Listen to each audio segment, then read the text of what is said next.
Saya ingin jadi presiden. Prestasi saya yang saya idam-idamkan. Oke, sebagai rakyat 16%, saya mengucapkan terima kasih sebanyak-banyaknya terhadap Bani 58 yang sudah mewujudkan impian Pak Prabowo. Ya, meski captionnya seperti itu, ya saya cuma bisa bernyanyi. Oh, tak mungkin itu terjadi.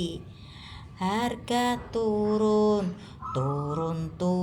dan turun, itu tak mungkin ya.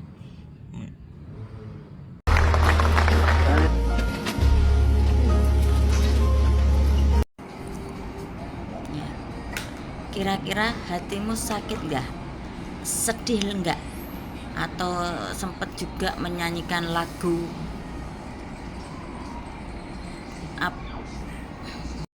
lagu Dawei ya? Saja yang bukan nyoblos gitu ya. Beliau itu ya digitukan dengan banyak kepala negara. Sakit ya. Pak Prabowo, silakan Pak Ganjar. 5 juga. Sudah bisa membedakan ya. Ini ketika Pak Prabowo debat Pilpres dikasih nilai kinerja, Menhan kinerja, berarti bolehlah lawan memberi nilai ya. Ekspresinya seperti ini. Terus Dawe ini baru nilai loh, debat Pilpres memberikan nilai dari lawan gitu, kayak gini. Nah, lebih sakit mana ketika tadi video di awal ya, kayak dipecundangi sama kepala-kepala negara gitu ya. Sampai di sini paham ya, mulai berpikir waras ya. Sebenarnya sederhana persoalannya, karena saya yakin Pak Jokowi yakin bahwa punya ijazah asli. Ya, sebenarnya untuk kita stop lah ini perkara dengan cara tinggal Pak Jokowi memperlihatkan ijazahnya kan yang asli. Saya yakin itu. Itu juga serahkan pada proses hukum yang ada, dan memang mestinya yang menuduh itu yang membuktikan, bukan saya disuruh menunjukkan. Nanti semua orang bisa menuduh dan suruh menunjukkan buktinya yang dituduh, balik-balik.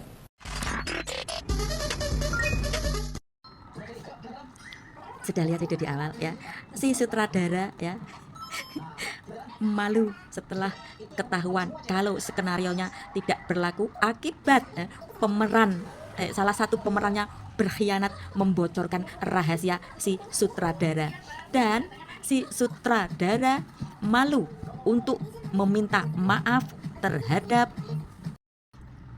orang yang menjadi narasumber dari skenario itu, disebabkan si sutradara berpikir seperti ini, saya orang kaya meminta maaf sama orang kecil, mana main. Yang pertama dengan sekarang beda. Saya didorong itu. Oke, saya coba potong ini kasus Gus Yassin ya, dugaan TPPU 20M ya, marah-marah gitu ya. Terus kemarin video-video sebelumnya juga bilang pakai logikanya, saya kan ulama gitu, ketika ada yang ngasih amplop masa ia harus dibilang ini uang halal atau haram ya. Iya, saya paham ya. Ketika ada orang masih amplop ya, mungkin kalau kisaran jutaan atau atusan masih masuk di logika lah. Kalau transferannya 20M yaitu tanda tanya, tanda seru, tanda titik, belum tanda titik ya, tanda koma, tanda tanya ya itu yang harus diperhatikan gitu ya. Nah, saya melihatnya gitu ya, ketika di era Pak Jokowi itu banyak dana-dana besar yang mengalir loh, nggak cuman ke para ulama, para banyak ya. Hati-hati ya, mungkin solusinya seperti ini. Sudah pernah melihat video Pak Prabowo bilang itu para koruptor ya, kalau mau mengembalikan hasil koruptor bolehlah ke tempat saya diam-diam gitu. Mungkin itu solusinya ya, jadi bisa dilindungi sama Pak Prabowo. Mungkin itu solusinya. Ini dugaan saya saja gitu ya. Karena apa? Dengan cara mengembalikan hasil korupsi, mungkin Pak Prabowo sekarang kan jadi presiden nih, bisa memaafkan lah, atau mungkin minimal hukuman ringan ya. Mungkin ya, ini dugaan saya gitu ya. Ya, jadi hati-hati yang kemarin di era presidennya Pak Jokowi mendapat gelontoran dana-dana gede ya. Hati-hati ya. Bekas tambang rata-rata rusak. Jadi jangan pura-pura di depan saya karena saya tahu persis. Jam 5 pagi sebelum aktivitas pagi dan dimasuk ke dinas permomongan, menemukan video ini. Saya mau sedikit gibah gitu ya. Ada tuh tetangga saya namanya si Parmin gitu. Ketika dulu dia jadi Kapolda gitu ya, masalah tambang ilegal itu. Waktu itu gubernurnya Pak Ganjar. Pak Ganjar kan sudah menutup tambang ilegal itu tuh yang ada di Ngerowosari gitu. Nah, akhirnya ya si Kapolda ini kan dapat suntikan dana segar gitu. Kayaknya 500 juta atau berapa gitu. Si Parmin ini ya, ketika jadi Kapolda gitu ya dapat uang gede gitu. Tapi sekarang dia itu jadi gubernur gitu ya. Sekarang jadi teriak-teriak begini ya, karena menangani kasus tambang ilegal. Ya terserah lah menurut pendapat kalian gitu, si Parmin ini sikapnya bagaimana gitu ya.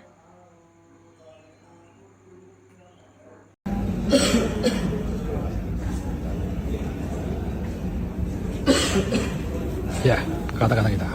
Seorang petarung sejati mesti percaya jika dengan menghindar saja bisa memenangkan pertempuran, maka tidak perlu mengeluarkan 1 atau 2 pukulan. Oke, tetap semangat. Gue menemukan ya video Pak Ganjar diledek dengan tulisan seperti itu. Terus gue kasih sound seperti ini. Pahami dan cermati sayangku, cintaku, my lovely. Anda tuh salah ngasih caption seperti itu ke Pak Ganjar ya. Taktik perang Anda nggak nyampe ya. Nggak cuman sekedar asal-asalan itu. Pak Ganjar mundur ke belakang ngasih kode kayak gini ya. Taktik perang Anda itu belum masuk ya. Kalian meledek, menertawakan orang yang salah. Paham sampai di sini?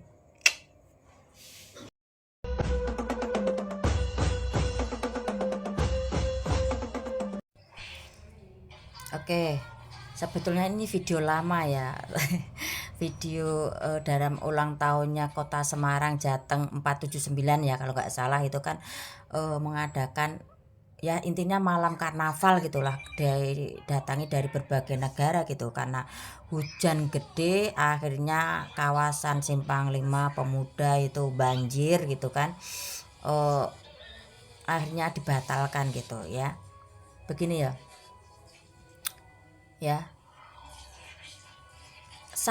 kalau kalian orang Semarang asli atau mungkin orang luar yang pernah datang ke Semarang, kalian pernah lihat lah Sungai Citarum itu kan, kali-kali Gawi, kali itu kan kalinya lebih tinggi daripada kawasan penduduk ya.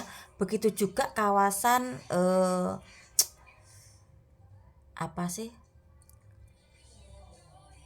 nggak pelabuhan sih, Tanjung Mas apa itu kan lebih tinggi tuh lautnya, udah ada dikasih batas laut, batas air gitu sampai hampir sudah 1 cm dari jalan gitu ya. Ya sebetulnya tuh kata-kata orang-orang pintar sih, letak Kota Semarang bawah itu ya tidak beda jauh dengan Belanda. Belanda tuh seperti ini katanya ya, karena saya belum survei sendiri, saya pelajari dari video-video yang beredar ya. Kalau memang letak Kota Semarang itu mirip dengan Belanda ya, ini khususnya masukan untuk tata ruang kota Pemprov Jateng gitu ya. Mungkin mengirim arsitek yang benar-benar smart gitu ya, dikirim ke Belanda. Bagaimana tata ruang Belanda itu yang katanya tuh mirip sama Semarang Jateng gitu ya. Jadi di situ kirim arsitek itu belajar gitu bagaimana menata kota tersebut. Kan Belanda hampir mirip sama kota Semarang tapi nggak ada kena dampak banjir, katanya sih, katanya seperti itu. Nah ini sebetulnya solusi ya dari saya. Ya itu pun kalau dipakai silakan, kalau enggak ya juga enggak apa-apa gitu ya. Untuk Pemprov Jateng mengirim arsitek yang benar-benar smart, mempelajari tata ruang di Belanda itu seperti apa, dan ketika nanti pulang ke negara kita ya, dan khususnya kota Semarang, Provinsi Jateng itu bisa seperti diatur dengan kota Belanda ya. Harusnya seperti itu ya, sehingga untuk bisa meminimalisir banjir ya. Ya itu mungkin solusi satu-satunya seperti itu gitu. Ya dengan catatan ketika keluar negeri pakai anggaran Pemkot atau daerah gitu, ya jangan pakai acara korupsi atau dilebih-lebihkan dana perjalanannya ya. Inilah sedikit saran dari saya gitu, sebagai warga Semarang Jateng ya. Masa ya hajat besar harusnya wow mendunia, bisa terekspor sampai ke luar negeri gitu, hanya ya kayak mempermalukan diri sendiri karena kondisi daerah yang kurang bagus, akhirnya ya seperti ini.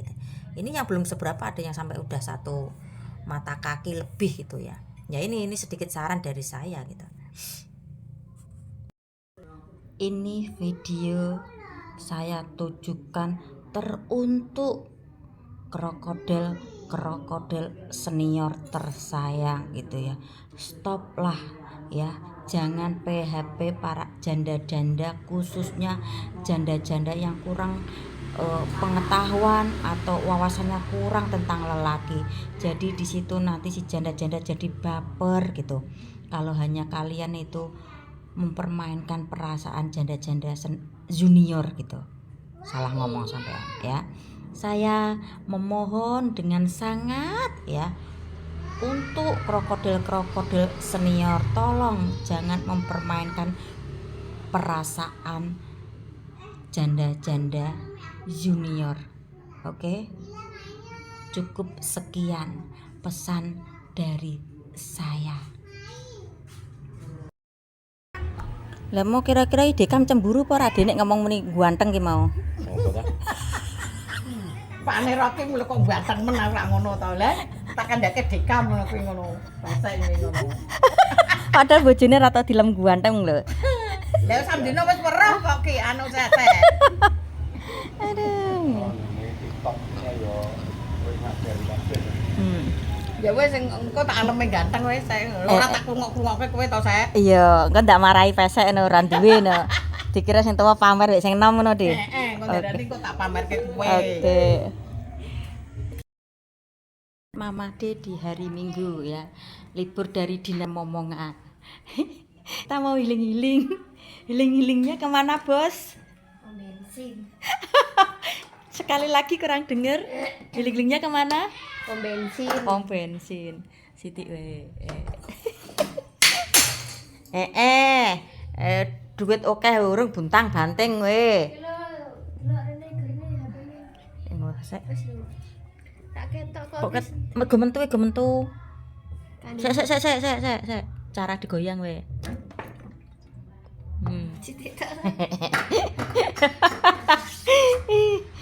Ya, kenapa kita menyebut ke pom bensin itu healing-healing? Lah piye? Antrene buanjang ya. Anggap aja healing-healing gitu. Oke? Inilah kegiatan Mama di kala libur dari Dinas Permomongan. Mau tahu healing-healing ala tante bersama anak. Tak kasih lihat. Tuh, jungsang.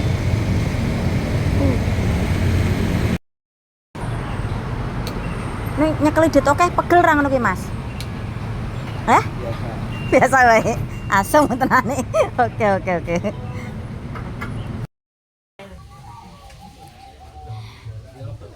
bocil-bocil Mama D lagi kumpul nih. Ulang tahunnya Sophie yang ke-8. Oke. Umur pira? 8. Didoain dulu sama Mbah Lah ya. Sapa kok jenenge sapa? Sophie. Mbak Sophie. Sophie Atun Mbak Sophie Ana. Ya, Sophie. Sophie Mbak Sophie. Bon umur Sophie Ana. 8 tahun. Mugi dadi bocah sing saleh. Amin. Ahli ibadah. Amin. Ahli Quran. Amin. Khair. Amin. Iman. Amin. Moco. Amin. Nulis. Amin. Sehat walafi. Alamin. Ya. Bismillahirrahmanirrahim. Allahumma sholli wa sallim ala sayyidina Muhammad. Amin. Amin semua amin. Sang ini toh sang. Betul.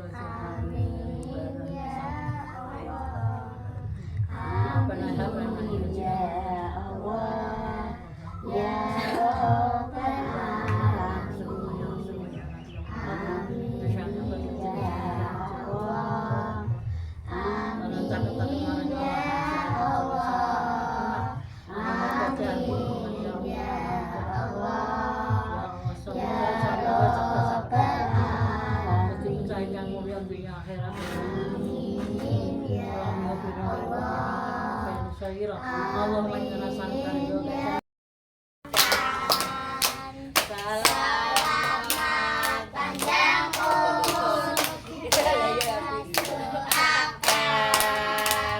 Selamat sejahtera, sehat sentosa, selamat panjang umur dan bahagia. Tiup lilinnya, tiup lilinnya, tiup lilin. Bentar. Oh, kesusu Sophie. Sekarang juga wes ditiup lilinnya, wes ditiup. Doanya apa, Pi? Doanya apa? Lah wong wis ditiup dek nenek kok. Wes potong. Potong kuenya, potong kuenya sekarang juga. Ya sing iso ngomong komen to. Ibu di kalau ngotong-ngotong ke. Kalau ngomong ke ibu. Oh, tuasan ini.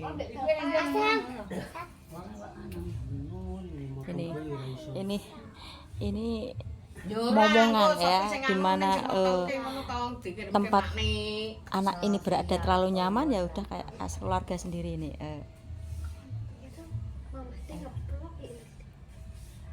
Benok Dita benisi nek urung adus ngeplok. Lah kilo ning di video Lilis anu.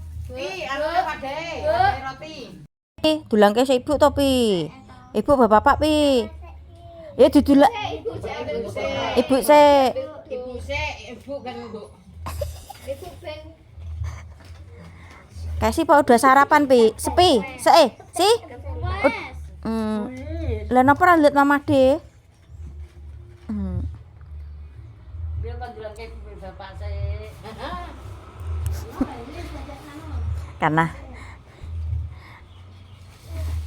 ya itu aja tahu lagi bilang Roti dan muknya siap lilin berarti roti double kan gue. ora to iki reka ulang to. Beli roti berapa? Beli roti berapa, Pi? enggak tahu Ibu. Lah kamu tak tiap lilin sama roti ini apa yang lain? Iki mungkin bekasnya lo kayak cubutan lilin. Enggak, jangan lupa loh. Jangan lupa loh, Mama D dapat loh.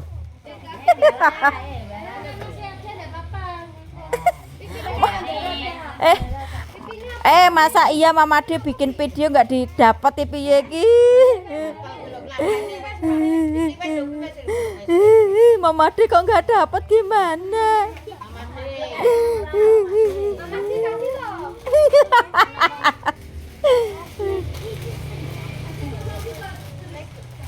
Itu kok mau moki kamu. Jadi anggarannya juga besar. Apa dimulai tahun ini kan sudah ganti presiden. Tapi Pak Jokowi memberikan saya tugas yang berat dan untuk secepatnya melaksanakan digitalisasi di dunia pendidikan agar anak Indonesia tidak ketinggalan dalam era digital.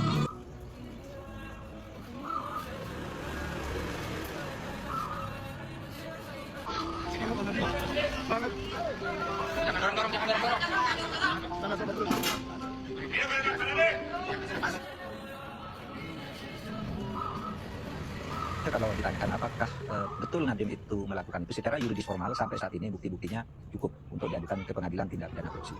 Apa itu bukti-buktinya? Satu, pengadaan barang yang diduga merugikan keuangan negara secara nyata. Nanti udah jaksa dan hukum jawab. Yang kedua, dia melanggar prosedur, melanggar aturan tentang pengadaan barang itu dalam pengertian ada mens rea untuk sengaja melakukan sesuatu yang seharusnya tidak dilakukan. Kenapa? Karena kerjasama dengan Google tentang Chromebook itu sebenarnya sudah pernah ditolak oleh menteri sebelumnya karena dianggap tidak layak. Pak Muhadjir sudah dapat proposal itu menteri sebelumnya, tapi Pak Muhadjir berada di posisi ini tidak layak sehingga ditutup. Nah, menjelang pergantian menteri di bulan September tepatnya itu Nadiem sebelum menjadi menteri sudah mengadakan pertemuan-pertemuan untuk menjadikan proyek itu di kementerian, padahal dia belum menteri. Nah, ini dihimpun atau dilakukan pembicaraan itu di dalam sebuah WTA yang kemudian diserahkan menjadi alat bukti di kejaksaan. Optimas menteri itu. Iya, ya itu. Dan ini nampaknya ada sengaja kesalahan dilakukan karena ingin cepat saja, ya, ingin cepat saja dilakukan karena semua sudah tahu bahwa proyek ini di Malaysia sudah diumumkan gagal, tidak bisa dipakai, tidak efektif dan tidak efisien. Malaysia sudah kontrak Chromebook ini sejak tahun 2013, tapi 2019 diputus oleh Malaysia, ini tidak ada gunanya lah kira-kira. Tiba-tiba Indonesia masuk ke situ. Nah, ini menimbulkan dugaan. Jadi kalau kita ada menterinya dong, menterinya yang sebelumnya udah menolak, kok masih terus.